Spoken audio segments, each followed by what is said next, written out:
जो शादी हो चुकी है उस लड़की का क्या करेंगे अब आप? क्या करेंगे लड़की को आप?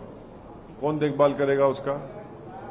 चाहे किसी समुदाय के हो, कौन देखभाल करे? 6 साल से तो आपकी सरकार है ना।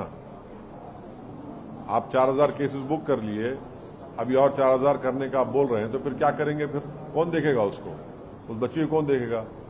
और स्कूल क्यों नहीं खोलते आप? नया स्कूल क्यों नहीं खोल रहे आप? नया स्कूल खोलिए, कौन रोक रहा आपको? ये आसाम में बीजेपी की सरकार जो है एक बायस सरकार है मुस्लिम्स के लिए। अपर आसाम में इन्होंने लैंडलेस लोगों को लैंड पट्टा दिया। लोअर आसाम में क्यों नहीं दे रहे भैया? दीजिए ना लोअर आसाम में, आप एविक्ट कर दे रहे हजारों की तादाद में लोगों को। राज्यজুৰি বাল্য বিবাহৰ বিৰুদ্ধে চলোৱা অভিযানৰ আজি দ্বিতীয় দিন। আজিৰ দিনটোতো অসম আৰক্ষীয়ে বাল্য বিবাহত জড়িত বা যিসকলে এই বিবাহত প্ৰত্যক্ষ বা পৰোক্ষভাৱে উদগনি যোগাইছিলে তেওঁলোকৰ বিৰুদ্ধে চলোৱা অভিযান অব্যাহত ৰাখিব।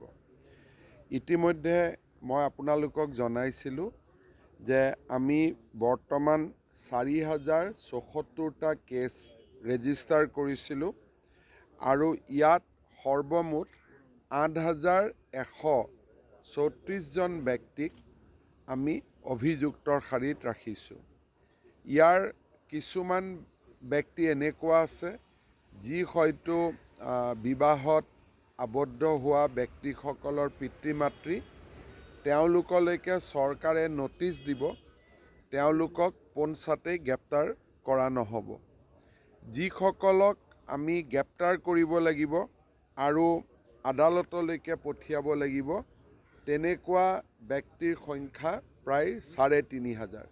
ইয়াৰ ভিতৰত যিসকলৰ এবভ 14 ইয়াৰ্ছ বিয়া কৰাইছিলে তেওঁলোকৰ ছেকশ্যনবোৰ বেইলেবল হ'ব আৰু বিল' 14 ইয়াৰ্ছ যিসকলে বিয়া পাতিছিলে তেওঁলোকৰ ছেকশ্যনবিলাক নন বেইলেবল হ'ব।